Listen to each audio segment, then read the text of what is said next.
Why did people carve the rocks, you know what I mean, and put the president's faces on there, you know, Mount Rushmore? Why did they do that? They got a big kick out of doing big faces, or did they want it to leave a mark? They wanted to leave a mark. They said, these people right here, they are founding fathers. So we're going to put their big faces on this mountain, and fuck who don't like it. So the fucker got up there and started chiseling out his fucking nose and the eyes and all that shit. Who gave him permission to mark that shit up? You know what I mean? Maybe the Indians had a problem with him putting that fool's face on the mountain. How come he didn't get arrested?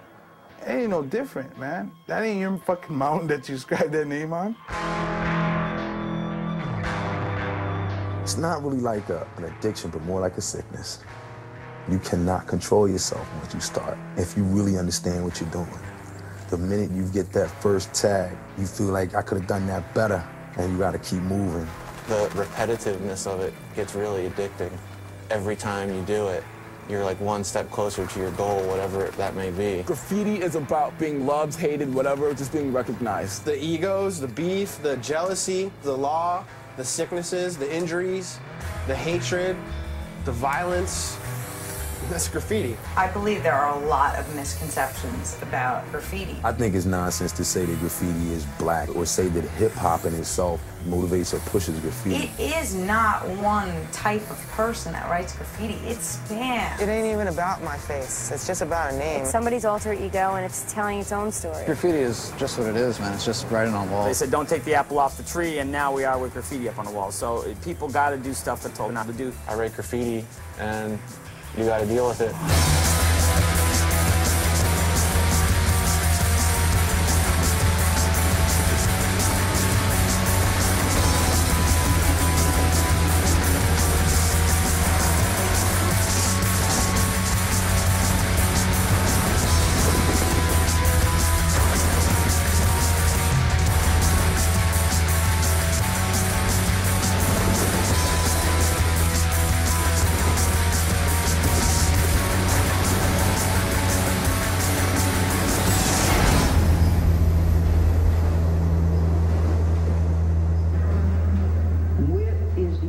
Strategy to get us out of Iraq? That was question number one. Number two is a very simple question. Why did I start doing graffiti? I was always like that kid to try to get everybody's attention in class. At home, I don't know, I guess I was just like scared, you know, like I wasn't allowed to be free in my speaking or my behavior or anything, you know, so I like played the flute, but then my father like made me stop doing that as like a form of punishment for me getting in trouble for something. It's the only thing I liked, and you just took it away, and like, you know, that's exactly what graffiti was. It was like that one thing that I could like, you know, jump onto and then slide down out of the window of my life. I saw somebody doing it on a piece of paper, and I was like, wow, that's dope. And then I couldn't do it, and it was like, damn. I started noticing it everywhere, and I was like, fuck. It was just so sexy, and I was a horny teenager, you know? Hit those streets. It was bad, really bad, you know? I mean, of course I stole, but like, wow, writing on shit? So many things could go wrong. You could really get in trouble. It was just crazy. Tagging is like the most buttery essence of fucking graffiti. You know, like, no matter where you catch a tag, especially in New York, somebody's gonna see it. Some kids I know like come through and they say like, yo, Earsnot, that's you? I saw that shit down by the banks. I was like, Earsnot, what's that? And I was like, it's the first time I've ever heard that. That's kind of,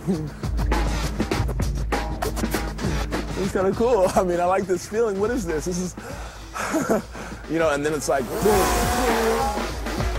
I used to write Earsnot really legibly because I really wanted everybody to see that shit. I didn't want Earsnot just to be for graffiti writers. I wanted it to be for everyone. It's like the tag is like, you know, your signature, your John Hancock. Fill-ins, okay. Pieces, and murals, ugh. Get a graffiti coloring book or something. You know what I'm saying? But tagging is where it's at. Oh, tagging is the best. Write little messages. You know, you could like see where somebody was from that day just from seeing like all their tags with that one red mean streak. And then you meet up with them later, they're like, yo, you were in fucking Elmhurst, weren't you? Yeah, I'm up. That shit is just like timeless.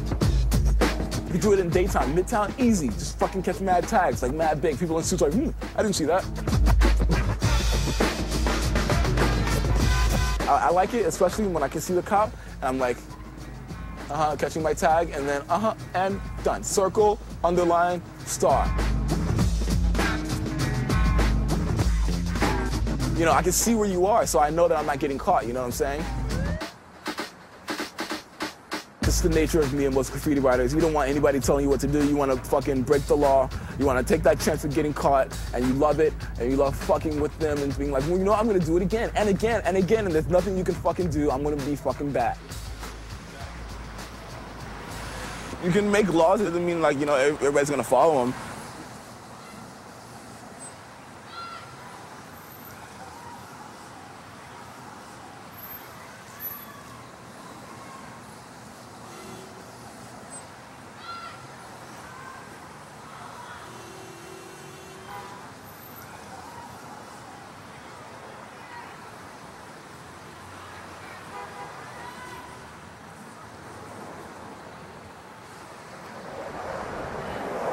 You know, some people come up to me when I'm doing a mural and be like, wow, this is beautiful. I like the colors, and I like these animals you put on there and incorporate in this whole thing. I just hate that damn tagging shit, though.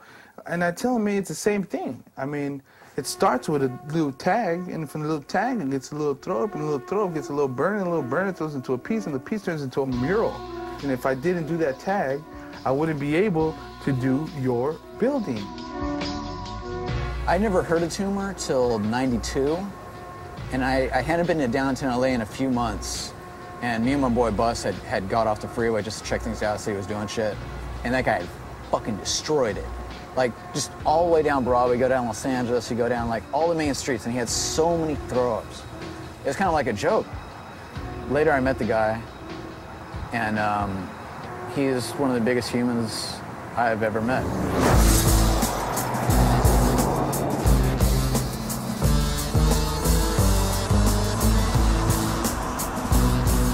To be a graffiti writer, man, I feel that you have to hold down your fucking name.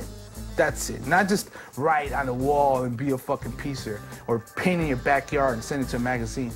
Like, to me, graffiti belonged illegally. That's where it is.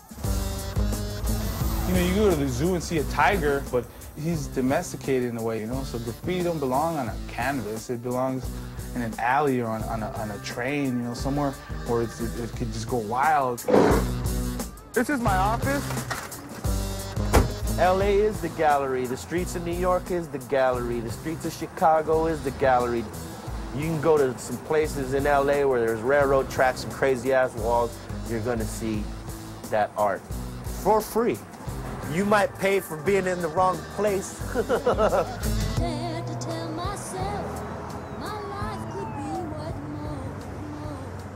To be a graffiti writer in LA, it's like gangs don't like you and cops don't like you. So you're in the middle of some fucked up shit if you live in the hood. Everybody out here knows how it feels to put your hands on a hot cop hood that's been driving around all day long in the hot sun, and they make you put your hands on there. They know it's hot. My second felony for graffiti. I deal with the consequences. I'm not one of those dudes that blame it on society or people, whatever. I did it, I went to jail, I came out, I did it again, went to jail, came out. Do it again, get killed, die, go in heaven, catch some spots. Here's me breaking a piñata. Here's me a little older breaking another piñata. Here's the aftermath of the piñata stuff. And this one's a piñata one. Just look at the violence. Old people are violent too. Here's a dead piñata getting jumped. Here's another piñata. Here's another piñata. That's where the violence came from.